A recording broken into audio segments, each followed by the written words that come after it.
Terima kasih Mas Moderator kepada Haji yang berhormat.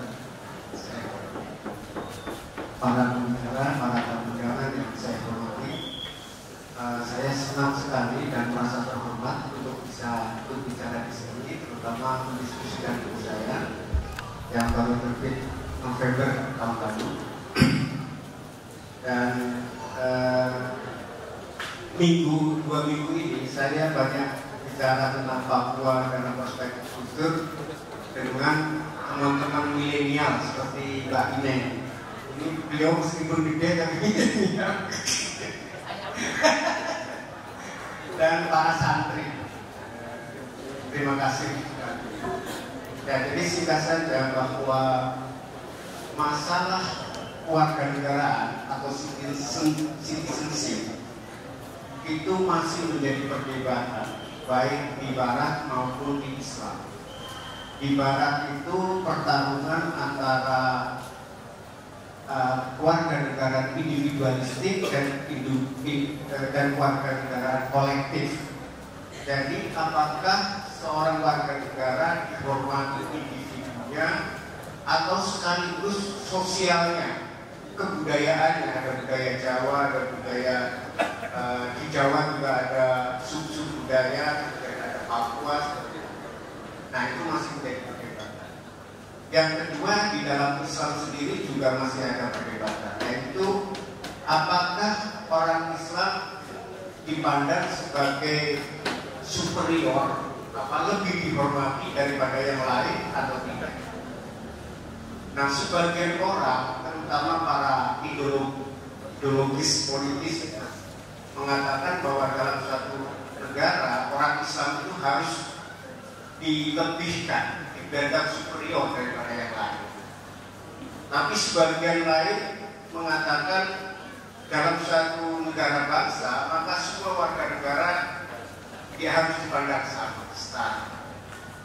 Nah, tetapi yang kedua ini sebagian besar itu mengatakan bahwa Islam, untuk agar Islam menghormati hak asasi dan ikut demokrasi, maka Islam harus diubah secara paradigmatik mengikuti dunia barat, yaitu dunia sekuler atau sekularisasi. Nah, Gus Dur dalam temuan saya dalam riset ini itu mengambil posisi melakukan terobosan. Terobosan yang pertama adalah bahwa warga negara itu harus dihormati bukan hanya karena individunya, tetapi juga latar belakang kebudayaannya. Jadi kolektif. Jadi yang saya sebut Bhinneka ini diambil dari kata Bhinneka Tunggal Ika adalah kewarganegaraan yang menghormati bukan hanya individu tapi juga latar belakang budaya. Yang kedua, Gus Dur juga punya pandangan bahwa semua warga negara adalah memiliki kedudukan dan setara, tetapi tidak harus melakukan perubahan paradigmatik sebagaimana yang terjadi di dunia barat. Dengan apa? Yaitu dengan membangun satu metodologi yang disebut post-tradisional. Apa itu metodologi post-tradisional? Yaitu satu metodologi yang berpangkal pada Ahlussunnah wal Jamaah. Apa itu Ahlussunnah wal Jamaah? Nah, jadi terus ada pertanyaan. Ahlussunnah wal Jamaah adalah satu pandangan tentang kebenaran agama bukan terletak pada kekuasaan atau ketokohan, tetapi terletak pada metodologi yang bisa dipertanggungjawabkan dan kepada data yang akurat. Jadi kebenaran bisa disebut benar menurut Islam bukan pada ketika menempel di kekuasaan, tapi ketika bisa diuji secara metodologis dan ketika diuji dengan akurat. Nah, maka kita tahu ada secara Al-Quran, ada secara Al-Hadis. Saya kebetulan S1-nya tafsir hadis, jadi sedikit tahu. Dan lain Jadi bagi Gus Dur dan masyarakatnya, NU dan pesantren, itu tidak mungkin orang hanya mengambil hadis atau sepotong Al-Quran di sosial media lalu dibentarkan menjadi satu-satunya kebenaran. Itu bagi kita itu tidak mungkin. Jadi semua postulat, semua dalil itu harus ditelusuri ke belakang akan kebenaran. Kita tahu ada ilmu hadis, ya, ada rijalul hadis, saya kira pasti sudah tahu. Dari hadis, sebuah hadis itu harus diuji dari rijalul hadis, ilmu matan dan ilmu perawi, ya kan? Jadi tidak mungkin kalau ada orang yang ngambil hadis dari sosial media lalu dianggap satu-satunya kebenaran, pasti itu bukan santri. Pasti. Kalau santri pasti tidak akan begitu. Pasti akan dicek dulu ini hadis ada di mana, metodologinya seperti apa, sahih atau tidak. Nah, inilah metodologi yang dibangun oleh, dan karena itu metodologi ini mengharuskan orang kita untuk belajar dari Islam klasik, literatur atau khasanah Islam klasik. Untuk gampangnya kitab kuning. Jadi tidak mungkin orang bisa belajar Islam secara mendalam, secara komprehensif seperti yang dilakukan Gus Dur, kalau tidak bisa akses ke literatur Islam klasik. Itulah saya kebetulan lagi menekuni bacaan-bacaan Jawa dan Islam abad 1911. Ternyata oleh para pujangga Jawa, mereka itu sudah baca minimal 3 ulumuddin, Al-Hikam, dan buku-buku babon sufi yang lain, tasawuf yang lain. Jadi kalau sekarang ini kita belum pernah akses ke Ihya, itu artinya kita ketinggalan dari nenek-nenek kita di abad 14 sampai abad 19. Inilah tantangan. Nah, teori oleh Gus Dur tadi, karena dalam penelusuran literatur klasik tadi, ternyata di waktu-waktu sebelum penjajahan, kerajaan-kerajaan dan kekuasaan Islam jauh lebih toleran kepada non-Muslim, kepada Kristen, Katolik, atau kepada tradisi, kepada adat, jauh lebih toleran daripada Kristen. Karena waktu itu yang mayoritas bahkan dengan Yahudi. Jadi maka untuk membuat definisi atau teori tentang kesegradasan manusia dan warga negara, kita tidak harus meminjam teori dari barat. Meskipun kita harus melakukan kritik terhadap barat, kita cukup kembali kepada tradisi dan literatur yang kita punya di masa-masa sebelum penjajahan, abad ke-15 ke belakang atau 16 ke belakang. Di sana banyak sekali literatur yang membuktikan bahwa Islam jauh lebih toleran. Misalnya di Turki Utsmani, meskipun masih ada secara formal diberlakukannya kafir dini, tahu ya kafir dini, yaitu non-Muslim yang dilindungi oleh negara, tetapi tidak boleh ikut dalam politik, high politik, dan harus membayar jizyah. Ternyata di Turki Utsmani, meskipun secara formal ada kafir dini, tetapi sudah tidak berlaku dalam praktek. Yang di Turki Utsmani itu membuat undang-undang namanya Milen. Milen itu agama. Yaitu kalau sekarang itu disebut sebagai undang-undang pluralisme agama. Yaitu undang-undang yang melindungi semua agama dan kepercayaan, kalau istilah kita pagan dan lain sebagainya, dan mereka diberi wewenang untuk menjalankan agamanya dan hukum agamanya. Negara tidak ikut campur dalam soal keagamaan. Hanya negara akan ikut campur kalau itu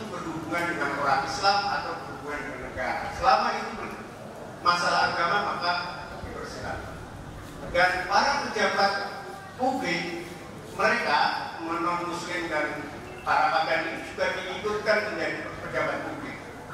Misalnya dari soal keuangan, administrasi, menteri, dan jadi kalau kita mau melakukan kesetaraan warga negara itu tidak perlu belajar kepada barat, tapi belajar kepada tradisi kita sendiri. Jadi memang pemikiran Gus Dur ini di samping ada, kalau kita kita runut ke belakang, ada basis dalam Aswaja, tapi juga tentu saja basisnya dalam Nahdlatul Ulama. Salah satu pemimpin yang terpenting dari Nahdlatul Ulama adalah Khitab 26 NU tahun 84, ya, pasti teman-teman. Apa isi dari Khitab 26 yang terpenting adalah NU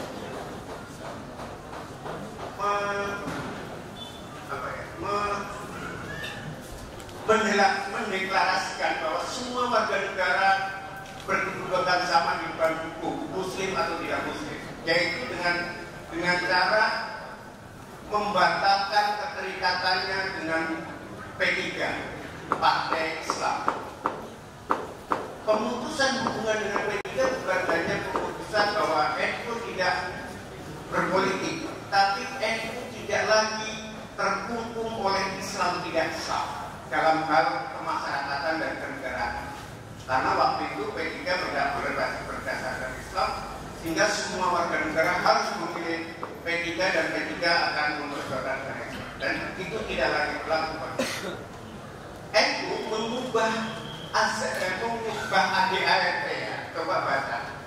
ADART NU antara Muktamar 79 di Semarang dan Muktamar 84 di Situbondo. Dalam Muktamar Semarang, NU masih mencantumkan azasnya itu satu Islam dan Pancasila. Tetapi setelah pada di Situbondo itu meletakkan azas dan akidah itu dibedakan. Pasal 2 azasnya Pancasila, pasal 3 akidahnya Islam ala Ahlussunnah wal Jamaah. Dengan demikian tidak ada lagi tabrakan antara agama dan Pancasila, karena Pancasila adalah bekerja di ranah sosial dan kenegaraan, sementara Islam bekerja di ranah keagamaan, menjadi etika sosial masyarakat. Nah, inilah yang menjadi tumpuan bagi Gus Dur dalam seluruh proses kewarganegaraan.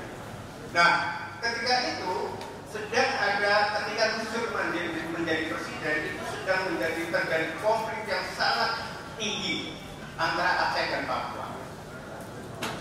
Dengan basis yang saya jelaskan tadi, Gus Dur mencoba menyelesaikan Aceh dan Papua yang sebelumnya belum pernah ada dialog antara pemerintah Republik Indonesia dengan keduanya. Semua dianggap musuh oleh pemerintah Indonesia. Dan berangkat dari Gus Dur menganggap bahwa tugas untuk menyelesaikan konflik ini bukan hanya tugas sebagai negara, tapi kewajiban agama. Jadi teologi tadi itu menurut Kiai Ahmad Siddiq, Prof. Islam pada saat itu, penerimaan NU pada Pancasila adalah bersifat syar'i, jadi teologis, bukan hanya politis. Maka kesetaraan warga negara Indonesia bagi NU dan bagi Gus adalah teologis, bukan hanya politis. Nah, dari situlah kemudian Gus Dur mencoba menyelesaikan Aceh Papua. Ada beberapa prinsip dalam hal ini. Pertama, Gus Dur melakukan kalau dalam Al-Quran itu tahrirur raqabah, dari pemerdekaan budak. Jadi waktu itu Aceh Papua adalah dianggap musuh negara ya, oleh Soekarno dan Bung. Tapi oleh Gus Dur, Aceh dan Papua dibebaskan dari musuh, tetapi menjadi mitra dialog. Itu dilakukan sebelum mereka mau mengakui bagian dari Indonesia. Jadi Gus Dur ngasih keadilan dulu sebelum mereka punya komitmen bahwa mereka bagian dari Indonesia. Mereka masih menuntut merdeka. Ketika Gus Dur ketemu sama perwakilan NU dan Aceh, baik di Aceh, di Papua maupun di istana, mereka masih mau merdeka. Jadi perbedaan antara Gus Dur dan mereka itu 180 derajat. Mereka ingin merdeka, Gus Dur ingin tetap menjadi bagian dari Indonesia. Ini tidak ada yang bisa melakukan sampai sekarang. Pemerintah Indonesia atau para pemimpin sekarang ini mau dialog, tapi kalau pendapatnya sama dulu, baru dialog. Gus Dur tidak. Dialog adalah berangkat dari ketidaksamaan, dari perbedaan. Kalau dialog dari sama ya pasti akan terjadi. Itu tidak usah diomongin siapa saja. Ibu hamil juga bisa gitu. Maaf pada ibu-ibu. Ya kira begitu. Anak kecil juga bisa kalau dialog dari berangkat dari hal yang sama. Nah, yang dilakukan Gus Dur adalah dialog, bertemu, diskusi, berdebat ketika 180 derajat berbeda. Nah, tetapi oleh Gus Dur diangkat dulu derajatnya. Misalnya Papua itu nama Papua diangkat dulu, dikasihkan. Menurut orang Aceh sebelum nama Papua diberikan oleh Gus Dur, orang Papua kalau ngomong Papua, ngomong kata Papua itu ada 3 kemungkinan. Apa? Tahu nggak? Hilang tanpa nama, tanpa berita, diculik atau dibuang ke laut. Yang kedua ditembak langsung di tempat atau dipenjara, paling ringan. Karena Papua itu seperti musuh negara di musuh pemerintah. Oleh Gus Dur, Papua dikasih gratis. Ketika tanggal 30 Desember 1939, 2 bulan setelah Gus Dur diangkat presiden, datang ke Jayapura, ketemu dengan perwakilan mereka semuanya dari semua wilayah, perwakilan ya semua. Gus Dur mengasihkan hari ini Irian Jaya saya ganti menjadi Papua. Itu yang saya sebut tadi Tahrir Rokobah. Jadi orang Papua dari sini, orang Papua dikutip mengatakan dalam satu media, saya baru kali ini dianggap sebagai manusia dan bangsa. Itu kata-kata saya. Begitu juga Aceh, karena begitu juga Aceh. Sebelumnya yang namanya Gam itu adalah musuh karena itu tidak boleh diajak bicara. Ketemu tembak harus dihabisi. Tapi oleh Gus Dur justru diajak bicara dan Gus Dur itu diprotes oleh banyak orang. Tapi Gus Dur tidak peduli. Gus Dur itu seperti mengorbankan diri demi perdamaian. Nah itu yang terjadi. Nah yang kedua, setelah Tahrir Rokobah, setelah memerdekakan, kemudian memberi penghormatan kepada tradisi yang mereka punya. Karena sebelumnya tradisi itu harus sesuai dengan tradisi yang ada di Jakarta, tidak boleh menyimpang. Semua Papua, misalnya pendidikan di sekolah, kalau di Jawa Ibu Budi, Bapak Budi, maka di sana juga harus Ibu Budi, Bapak Budi. Padahal mereka tidak tahu Budi itu apa. Kan di Jawa ada nama Budi. Di sana kan Nikolas atau siapa? Rumbai, Yakobus. Nah jadi dalam masa Orde Baru itu harus sama. Nah oleh itu silahkan tradisi Anda pelihara dan Anda. Nah, dengan cara membuka, menjamin kebebasan berpendapat, berkumpul, dan rasa aman. Ini teman-teman yang masih mahasiswa dan SMA coba googling.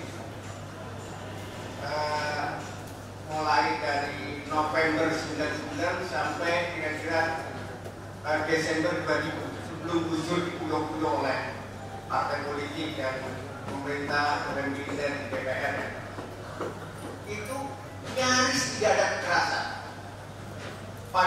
Kalau Anda bandingkan dengan Oktober ke-8, misalnya Januari 99 sampai Oktober 99 dan November 99 sampai Desember 2000, bandingkan apa yang terjadi dengan kekerasan. Dari Januari atau belakang lagi sampai Oktober 2009 itu kekerasan luar biasa. Bahkan setelah dong dicabut, kekerasan makin tinggi, bukan makin.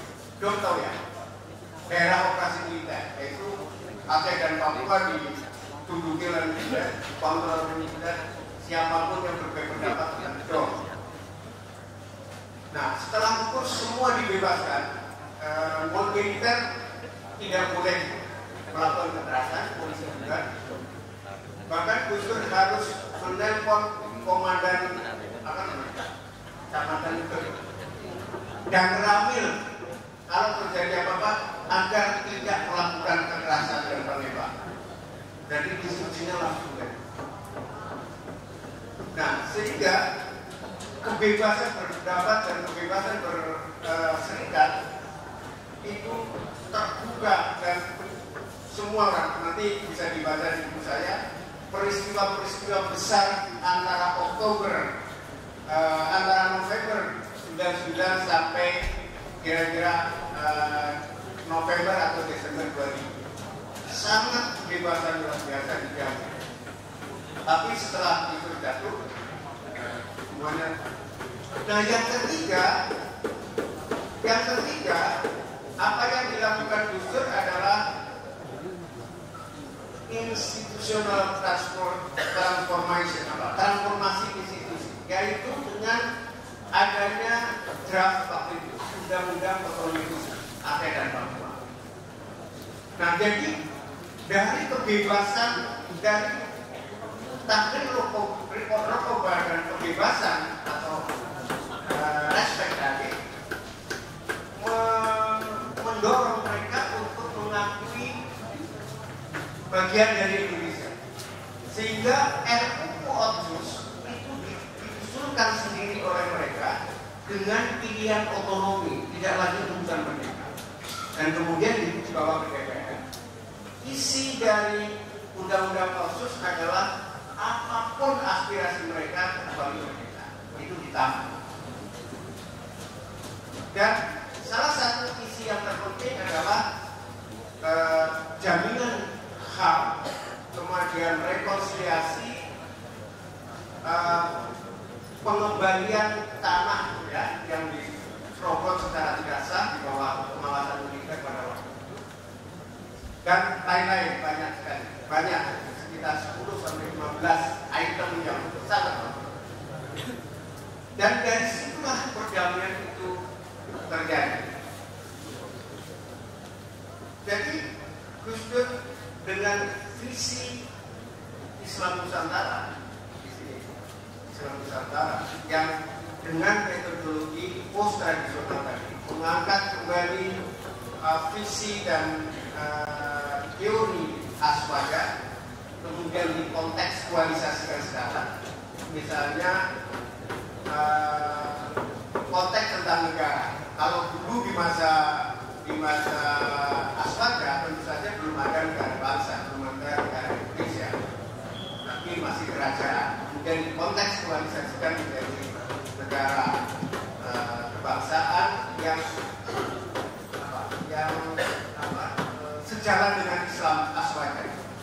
Sampai sekarang di luar Islam Aswaja masih terjadi pertentangan antara Islam dan negara, termasuk Indonesia.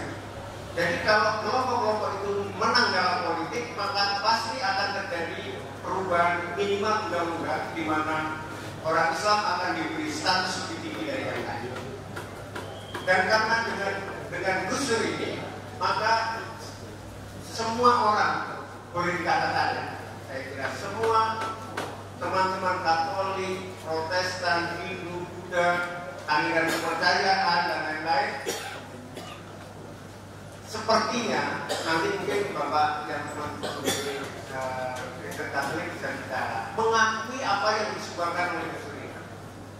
Jadi bedanya Gus Dur dan Bung Karno adalah kalau Bung Karno memberi landasan Indonesia Pancasila Bhinneka Tunggal Ika dengan ideologi sekularis yang kira-kira pengalaman kita hampir setengah abad, 45 sampai 84, Gus Dur memberi fondasi lebih kuat terhadap eksistensi Indonesia yang mayoritas Muslim dengan landasan Pancasila dan Bhinneka Tunggal Ika, dengan basis Islam Nusantara. Jadi ke depan dengan Islam ini kita bisa membangun Indonesia yang berbasis, yang berlandaskan Pancasila dan bervisi kenegaraan. Oke, terima kasih. Sampai di sini saja, nanti bisa diskusi. Terima kasih.